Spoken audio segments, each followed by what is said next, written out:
असलामकुम दोस्तों रंधावा व्लॉग में खुश हाँ जी। उम्मीद करते तमाम दोस्त ठीक ठाक होंगे तो वीडियो शुरू तो लग एंड तक वेखे जोड़े बंदे साढ़े चैनल से नवे साढ़े चैनल सबसक्राइब कर लो। अं ट्रैक्टर गाजी 2012 मॉडल फाकी वाला यदा नवा इंजन करवाया वा तो नवा इंजन करवाने तो बाद ये टैसटिंग हो रही है रूटावाटर से तुहानूं कारकरदगी विखालते हैं। तो वही छोटा जंग स्टार ड्राइवर आ तो बिल्कुल छोटा वा तो बड़ा यदा गेयर तो क्लच ही बड़ा औखा नप्या जाता है, कोई पैर नहीं पहुँचते क्लच तक। तो फिर कारकरदगी वेख के दस्यो तो जोड़े बंदे साढ़े चैनल से नवे साढ़े चैनल सबसक्राइब कर लो। हाँ जी करते हैं जी स्टार्ट वीडियो। हाँ जी जिस तरह तुहानूं नज़र आ रहा वा ट्रैक्टर चलदा तकरीबन दोपहर के 12 सवा 12 का टाइम आ तो 48 कटर का रूटावाटर डस्के वालियां दा बनिया, शदाब वालियां दा नवे फाले आ थले वाहन दे विच फेरन दिया वा।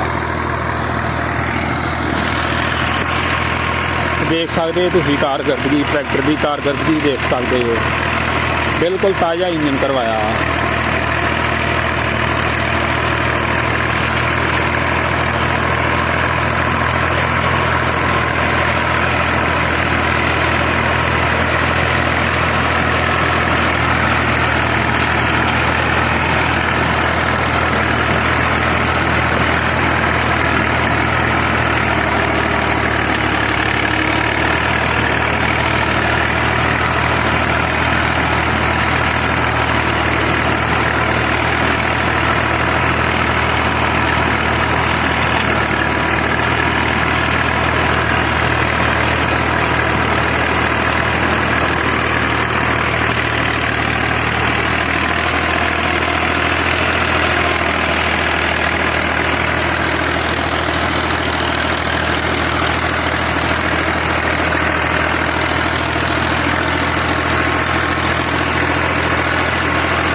थोड़ा जा परा रख के मोड़ी दा वा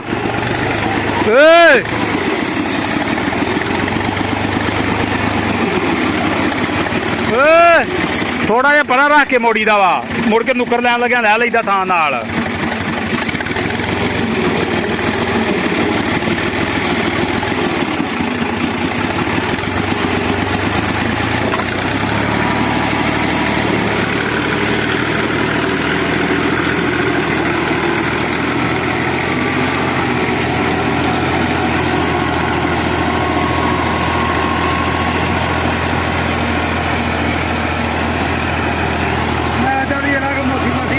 ਨਹੀਂ ਨਹੀਂ ਲਾ ਜੀ ਇਹ ਹਿੱਸੇ ਤੇ ਲਾਉਣਾ ਕਿ ਠੇਕੇ ਤੇ ਹੈਗਾ ਕਿਹੜਾ ਵਾ